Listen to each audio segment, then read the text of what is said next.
City election কবে নাগাদ হবে এটা এখনো কনফার্ম না। আসলে নতুন করে দলীয় প্রশাসক বসানো হয়েছে। আর যে কথাগুলো শুনতেছি যে সিটি কর্পোরেশনের সময় যেটা, হ্যাঁ, ডিউরেশন যেটা, সেই মেয়াদ পূর্ণ না হয় তারা নির্বাচন দিবে না। তাহলে তো আমাদের এখানে নির্বাচনের ডিউরেশনটা শেষ হবে 22 ডিসেম্বর। এখন হলো একটা লং টাইম।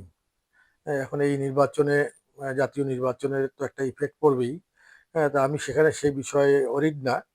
তার কারণ জাতীয় পার্টির মানুষ হিসাবে আমি দীর্ঘ সময় রংপুরে নেতৃত্ব দিচ্ছি এবং সিটি কর্পোরেশনের পরপর প্রায় লক্ষাধিক ভোটের ব্যবধানে 2বার বিজয়ী হয়েছি।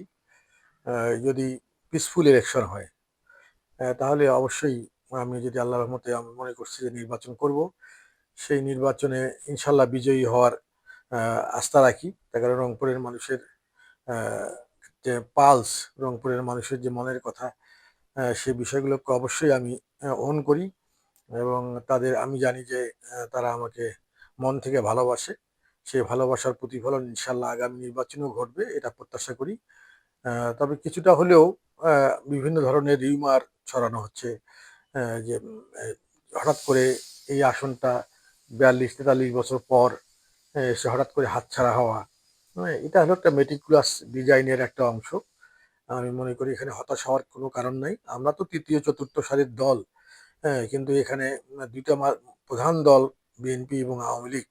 হ্যাঁ, এখন তারা যেভাবে একটা দলের অনুপস্থিতিতে যেভাবে একটা শূন্যতার সৃষ্টি হয় এবং ওই কাতারে জাতীয় পার্টিকেও ফেলা হয়েছে।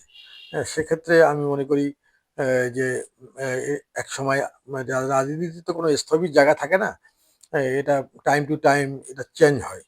হ্যাঁ, এটা অবস্থার প্রেক্ষিতে, রাজনৈতিক অবস্থার প্রেক্ষিতে, রাজনৈতিক দূরদর্শিতার অভাবে অনেক সময় এর প্রেক্ষাপট পরিবর্তন হয়।